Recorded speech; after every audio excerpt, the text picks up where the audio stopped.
Another token seeing big gains over the past few days is XRP, which has been developed by the digital payment network Ripple. It's currently valued at around $11 billion and is trying to go mainstream by launching its own ETF. However, it's currently involved in a long-standing case with the Securities and Exchange Commission, which is blocking the launch. For more on all this, we're now joined by the CEO of Ripple, Brad Garlinghouse. So welcome, Brad. Let's start with that tweet that you have sent on a crypto checklist to Donald Trump for his first 100 days, including firing SEC Chair Gary Gensler. What are the main things that you want him to address?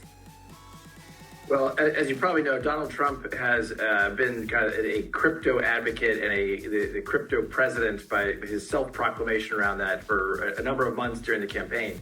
And he has actually said that one of the first things he would do in office is to do everything he can do to remove Gary Gensler, who has really waged a war against crypto in the United States.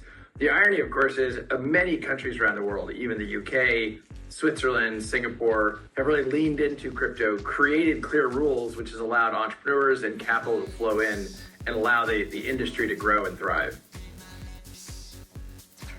But while Trump is seen as favorable for crypto leaders and investors, does his recent alignment with crypto actually pose some ethical concerns? I mean, he's launched the cryptocurrency project World Liberty Financial. Is this a potential conflict of interest now that he has a stake in the industry, Brad?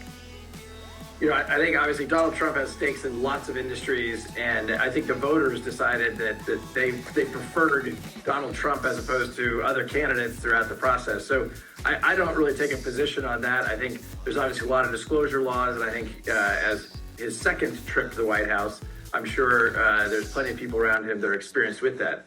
I do think, regardless of his own participation in different parts of the economy, we've got to get the United States growing in as it relates to this industry. And the Biden administration, really not just the United States SEC, but other parts of the government as well, have been pretty hostile towards crypto, despite its growth, despite that it's over a $2 trillion market today. And with a Donald Trump win, are you expecting a resolution in this Ripple versus SEC lawsuit? I mean, this was surrounding whether XRP is considered a security or a digital currency. And what do you think a resolution would mean for the broader crypto industry? Look, as you probably know, we've been fighting with the SEC for 3.5 years. We won that case last summer.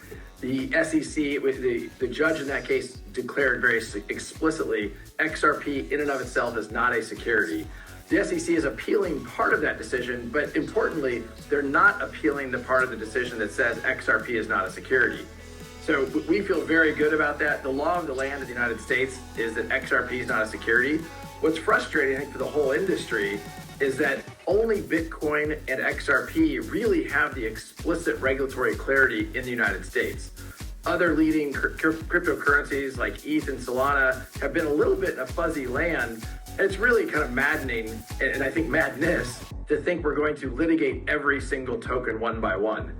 We've been challenging the government, challenging the SEC to create clear rules of the road, as you've seen in the UK, as you've seen in Japan, where they've created taxonomies so that the regulation is clear. And people in the US crypto industry want to follow the rules. We just have to have clarity about what the rules are.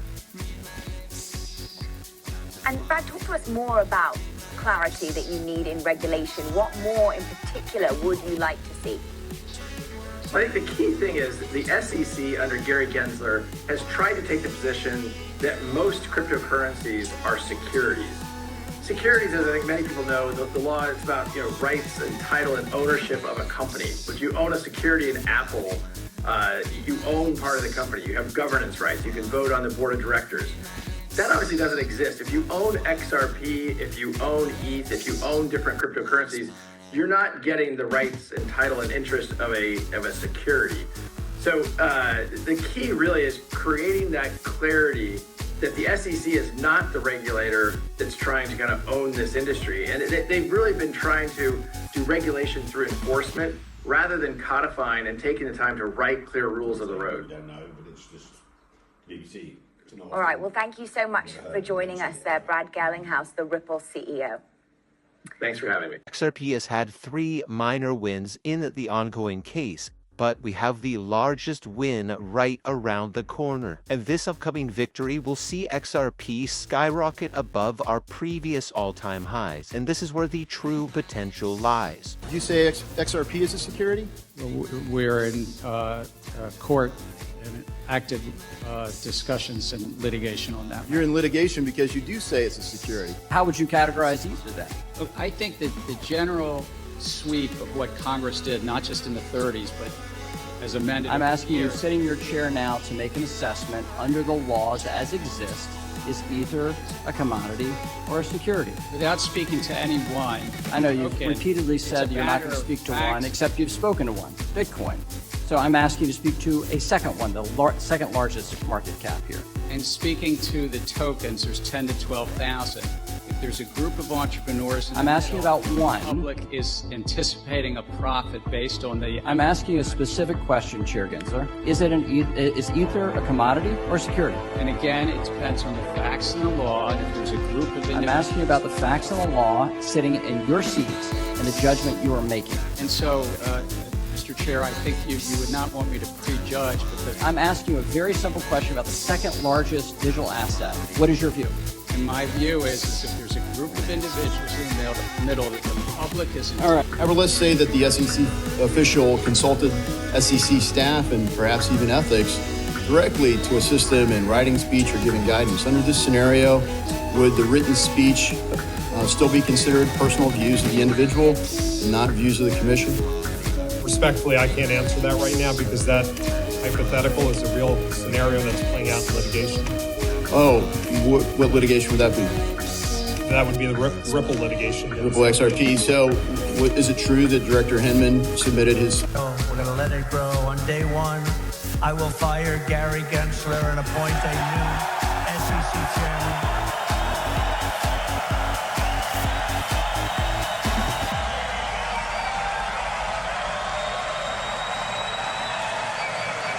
I didn't know he was that unpopular.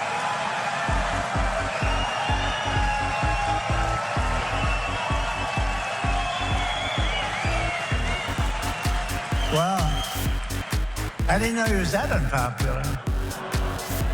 Let me say it again.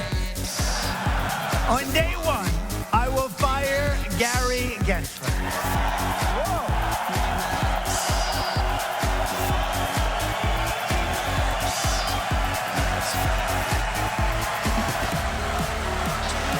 I think what's happening is that we're trying to be ambiguous because the legal precision carries with it real implications. And this is why people have been coming to us and saying we need clarity.